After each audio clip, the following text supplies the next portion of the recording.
A tragic, almost Byzantine mystery that began in Chicago 49 years ago tomorrow has latched onto a local family and just won't let go. Imagine discovering that the identity you've had your entire life isn't real, that the family which raised you isn't your family at all, and that you don't even know your real name. Well, it's a case that began with a sensational kidnapping in the Midwest, but has now spread to Southern Nevada and to the I-Team. George Knapp here with this exclusive story. You ever had that feeling when you were a kid that you must have been switched at birth or something, or that aliens had dropped you off because you couldn't possibly belong to your own family? Well, for Paul Joseph Fronczak of Henderson, it's more than a fuzzy feeling. Tomorrow is supposed to be his birthday, but he's just recently learned that he has no idea when he was actually born, that his parents aren't really his parents, and that he hasn't a clue where he's from or who he is. It started with a kidnapping that exploded onto an international stage, and it's one amazing, puzzling tale.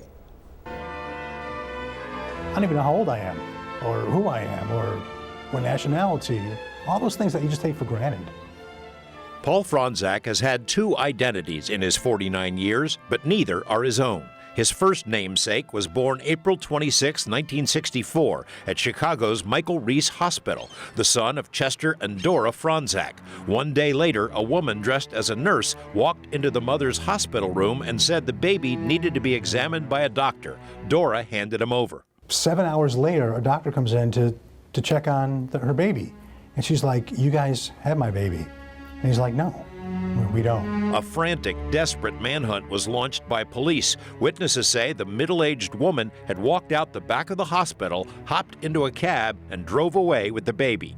Police went door to door in the neighborhood, circulated artist sketches, interrogated and released 6 different suspects. The story exploded onto the national stage. 175,000 letter carriers joined the search, as did the FBI.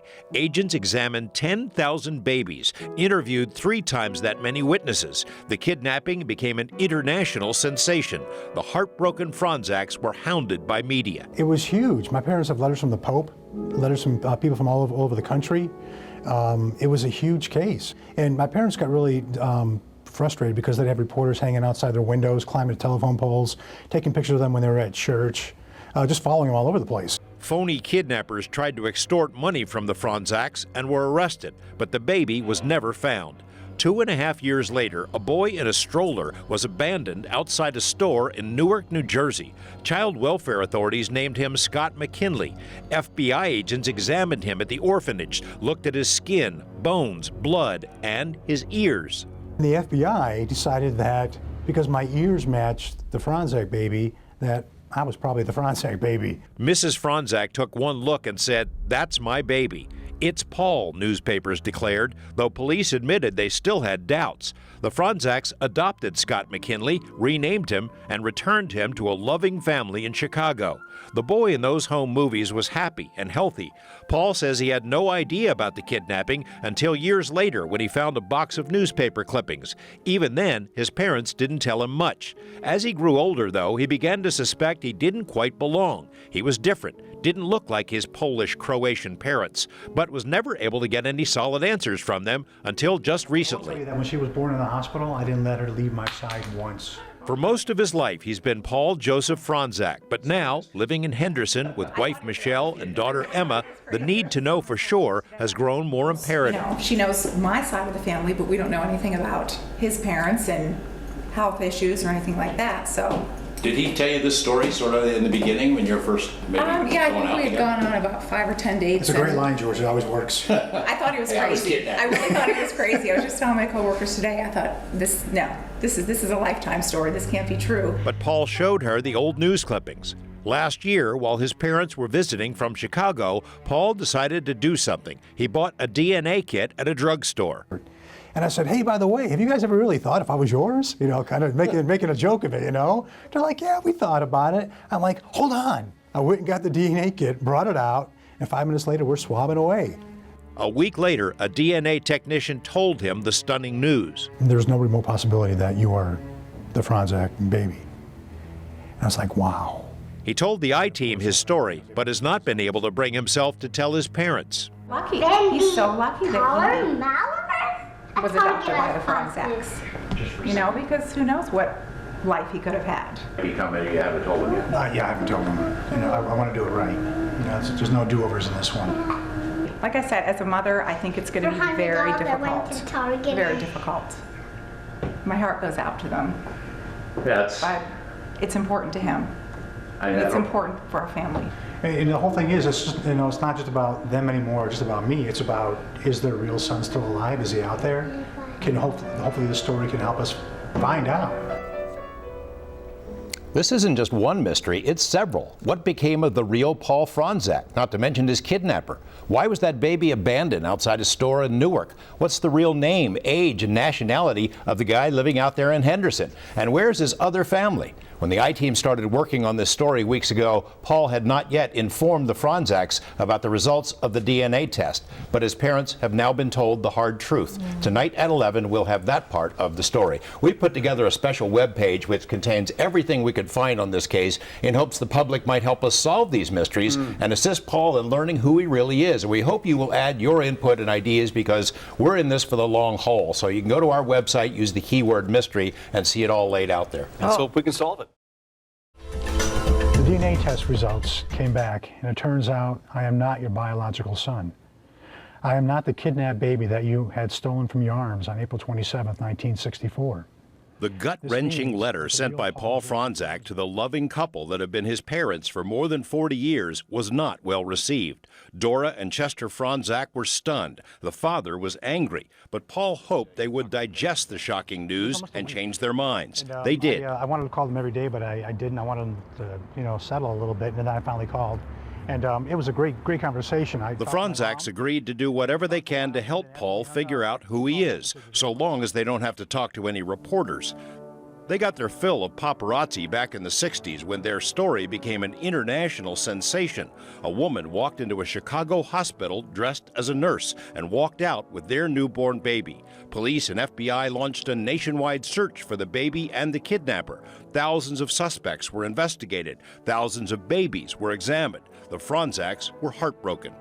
More than a year later, in Newark, New Jersey, an infant was found abandoned outside a store. The FBI began a series of tests on the boy, who was given the name Scott McKinley by child welfare officials. After a year of being moved around within the foster care system, Scott was adopted by the Fronczaks, who believed he was their missing son. They were great parents, Paul says, and he grew up in a wonderful family, but always felt something was amiss. Right, you ready, Em? I'm going to do this. These days, Paul lives in Henderson with his own family, but the unanswered questions still rattle around in his head. So a few months ago, almost as a lark, he talked his visiting parents into giving a few swabs for a home DNA test and sent off for the results. The test confirmed he is not their son, which means he has no idea who he really is, his name, where his blood relatives are, or the reason he was abandoned. I'd like to know who I am, my birthday, how old I am. But more importantly, is the real Fronczak baby still alive? Is it out there? And if it is, can we find it? Can we actually reunite it with my mom and dad? Since our stories about his unusual case aired last month, ideas and suggestions have poured in from the public to the webpage devoted to his mystery. A second, more extensive DNA test was conducted, but the results are not yet complete.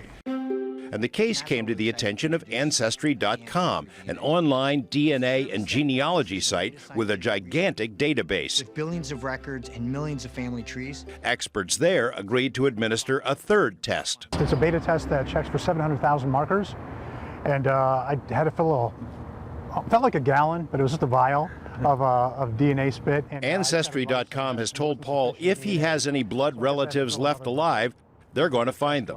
What have they told you about how optimistic they are? Oh, they're 100% into it.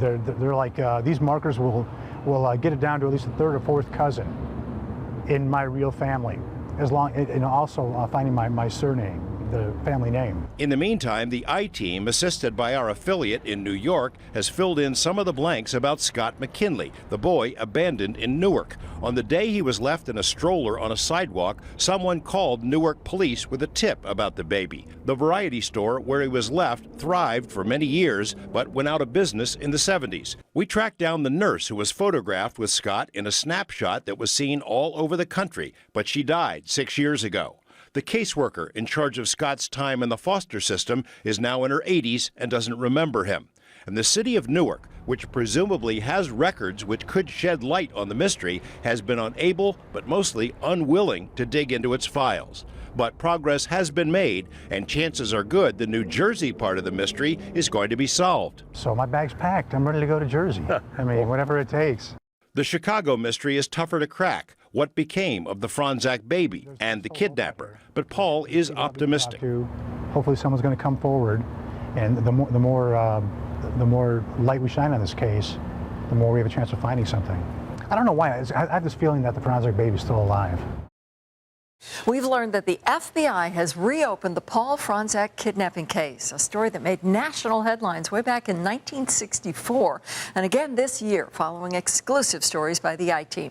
George Knapp is here with an update. Well, as you both know, the FBI, as a matter of policy, will not confirm or deny the existence of an investigation, so the Bureau will not comment on this on the record. But we have learned that the Chicago office of the FBI has fired up its investigation of a mind-boggling mystery involving a Henderson man. Paul Fronczak is the man who no longer knows who he is. He thought he was the son of a Chicago couple who lost their baby to a kidnapper in 1964, but a DNA test confirmed the shocking truth. He isn't a Fronczak after all. Since we first reported this strange story earlier this year, media interest has exploded and tips have poured in from the public. Progress is being made towards solving the dual mysteries.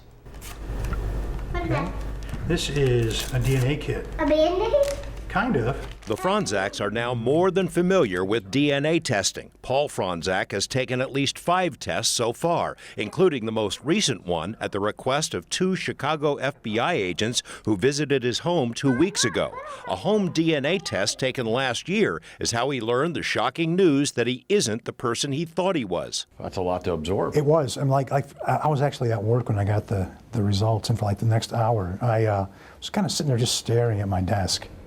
The confusion began in April 1964 when a woman dressed as a nurse walked into a Chicago hospital and walked out with newborn Paul Fronczak, son of Chester and Dora Fronczak. Since our first I-Team report months ago, the story has generated worldwide media attention, but still no solution to the dual mysteries. Where is Paul and where is Scott's blood family? Paul says he's thrilled by the FBI decision to reopen the case, but in the meantime has been pursuing his own investigation with the help of the world's largest genealogy company, Ancestry.com. The single biggest reason why people come in and take a DNA test is they want to understand their past. And so the ethnicity test, whether you're into family history deeply or not, is a great way to get started to say, hey, where my ancestors come from?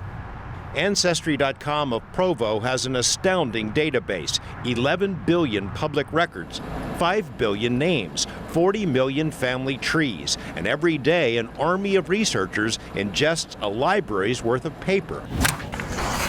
From the Honolulu phone book to 100-year-old London newspapers, millions of people have used the service to track down their family tree. With the paper records, they get to what we call a brick wall, right, where they can't go any further. And the DNA has been really amazing at connecting you to another living individual, another third cousin, fourth cousin. The company added DNA testing a few years ago and now has the world's most extensive DNA database.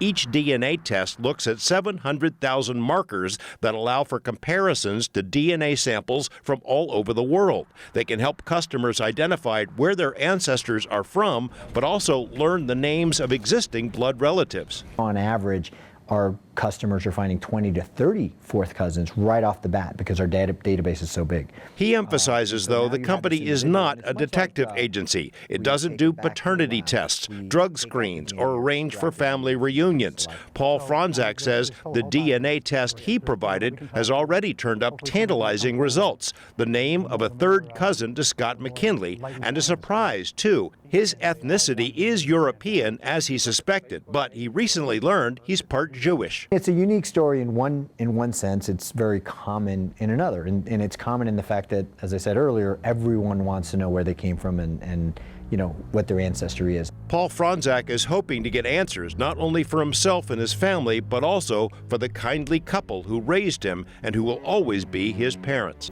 We've learned that a massive pile of files on the kidnapping case has been retrieved by the FBI and is under review in Chicago. We also know the Las Vegas FBI office is participating. Again, though, the FBI will not comment on this on the record.